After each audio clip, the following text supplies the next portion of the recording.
The hits of the 60s were often a studio concoction where the recording musicians differed from the official musicians. The Ohio Express was no different, and this is why the bass can be open to some interpretation. That's probably why a patron requested that I tab and cover this song. My name's Samboat, and welcome to Behind the Bass, where this week we take a look at Yummy Yummy Yummy by the Ohio Express. In 1968, Neil Bogart was the head of Buddha Records and approved this song to be released.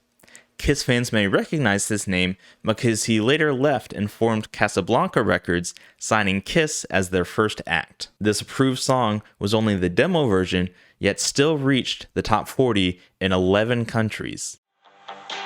This song was featured in 2 episodes of The Simpsons, Futurama, Monty Python, Clyde with a Chance of Meatball 2, and was even redone by Timon and Pumbaa from The Lion King. For my cover of this song, I chose to use my fingers and a jazz bass.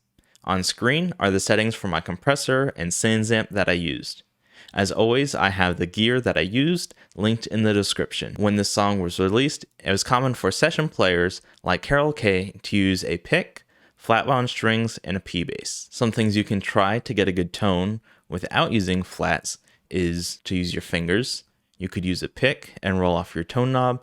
You could also turn down the mids and highs, and you can also try using some old or dead strings. I also want to add that while researching the song, I found a bassist for the band use a pick on a Fender bass, another with jazz style pickups and fingers, and another with fingers on a different bass. One thing that I find that really helps me to play this song clean and avoid awkward shifts is to shift during the rests instead of at the last second. There are also different variations that you can do while playing the song.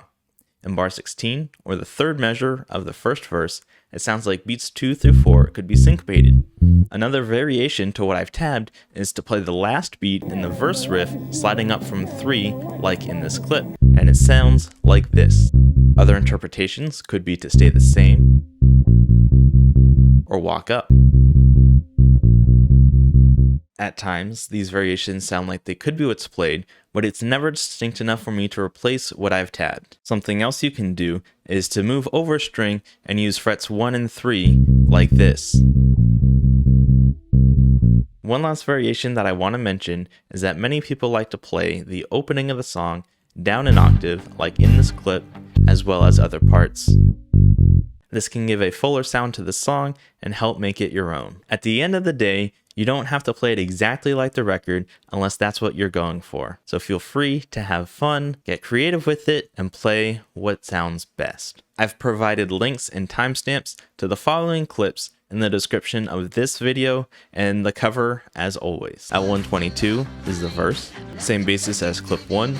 At 342 he uses a pick, the hand is low on the neck, and it looks like fret 5, not fret 3. Clip 3 is a mimed TV performance around release. 4 seconds, it's fingers, hand low on the neck, plays intro hits, and looks like he's playing an octave down from the sound. 31 is the same positioning, 43 does the hits again, and at 124 is slow on the neck again. Clip 4 has the jazz style pickups, plays the intro hits, hand low on the neck with fingers. 25 seconds, hand positions the middle of the neck. 51 seconds is the chorus.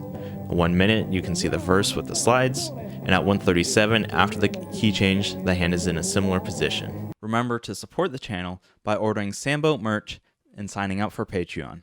Rock on, and I'll see you next time.